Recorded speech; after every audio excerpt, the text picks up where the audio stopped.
Back. आप देख रहे हैं एटी मनी बनो अपना फाइनेंस मिनिस्टर। मैं हूं आपके साथ कविता थपलियाल। और चलिए अब एक अहम खबर की ओर रुख करते हैं, जहां पर जिसका सबको बेसब्री से इंतजार था। म्यूचुअल फंड के जरिए कैसे अंतर्राष्ट्रीय बाजार में आपका पैसा लगे, इसको लेकर न सिर्फ एएमसीज बल्कि निवेशक भी काफी थे और इसको लेकर सेबी ने एक आदेश जारी किया है जो भी काफ़ी कंफ्यूजिंग है। अब इसको हम समझते हैं बेहतरी से। हमारे साथ खास मेहमान जुड़ गए हैं, यूनियन एएमसी के सीईओ जी प्रदीप कुमार। प्रदीप जी, स्वागत है आपका। तो जिस तरह से इंतजार था सेबी के दिशा निर्देश का, वो आ तो गए हैं, लेकिन क्या दिशा निर्देश आए हैं? क्या म्यूचुअल फंड स्कीम आपका पैसा अब अंतर्राष्ट्रीय स्टॉक्स में लगा पाएगी? वो जो लिमिट थी, क्या उसमें इजाफा किया गया है? सेबी का नोटिस ये कहता है कि जब 28 जनवरी को सेबी ने ये बोला कि म्यूचुअल फंड्स आगे फॉरेन इन्वेस्टमेंट के लिए पैसा नहीं ले सकते। मतलब ये है कि सेबी का एक लिमिट था जो 7 बिलियन यूएस डॉलर इक्विवेलेंट है, जो सारे म्यूचुअल फंड्स मिला के फॉरेन सिक्योरिटीज में निवेश कर सकते हैं। तो वो लिमिट का सीमा करीब पहुंचने वाले थे, लिमिट होने वाले थे। उसी टाइम पे एंड ऑफ जनवरी में सेबी ने बोला कि आगे पैसा म्यूचुअल फंड्स ले नहीं सकते हैं। तो 1 फरवरी को जो अमाउंट था, उसके आगे म्यूचुअल फंड्स ने जो फंड्स फॉरेन सिक्योरिटीज में इन्वेस्ट करते हैं, इंटरनेशनल इन्वेस्टमेंट करने वाले फंड से, उसमें निवेश नहीं कर पाए हमारे निवेशक।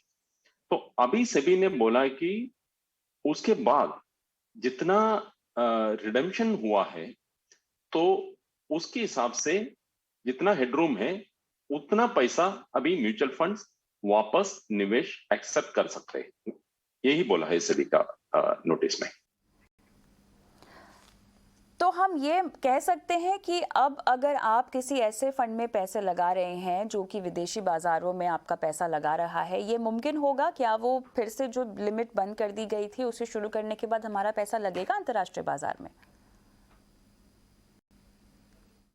यस, लगा सकते हैं, लेकिन जितना पैसा लगा सकते हैं वो हर म्यूचुअल फंड में कितना लिमिट उनको अवेलेबल है उस पर डिपेंड करते हैं। क्योंकि ये 1 फरवरी है, फरवरी 1 तारीख का कट ऑफ रखा है सेबी। उस दिन से जितना जितना हेडरूम है उतना ही आगे अभी नया इन्वेस्टमेंट ले सकता है। किसी फंड में 50 करोड़ का लिमिट बाकी था, वो लोग 50 करोड़ का इन्वेस्टमेंट ही ले सकता है। जिसका 5 करोड़ था, वो 5 करोड़ ही एक्सेप्ट कर सकता है। तो ये हर फंड के हर स्कीम पे डिपेंड करते हैं। तो साफ तौर से जो बची हुई लिमिट है हर एएमसी की, उसके मुताबिक ये पैसा लगाया जाएगा। लेकिन अब सवाल यहाँ पर ये है कि क्या ये लिमिट पूरी होने के बाद वापस से बंदिश आ जाएगी? क्या वापस से ये बंद कर दिया जाएगा विदेशी बाजारों में पैसा लगाना? नहीं, अभी के आज के तारीख में आप देखेगा तो जो लिमिट है, 7 बिलियन डॉलर का लिमिट है, वो बढ़ाने का कोई बात अभी कुछ क्लियर नहीं हुआ है। बढ़ा भी सकता है, इंडस्ट्री ने रिप्रेजेंट किया है सभी को बढ़ाने के लिए, लेकिन जब तक वो लिमिट नहीं बढ़ेगा ये सिचुएशन वापस आ सकता है। क्योंकि जितना हेडरूम है, जैसे मैंने बोला कि हर फंड के ऊपर डिपेंड करता है, तो 50 करोड़, 5 करोड़, 100 करोड़, जो भी हर फंड हाउस का लिमिट है, वो खत्म होने के बाद वापस निवेश बंद करना पड़ेगा म्यूचुअल फंड्स को।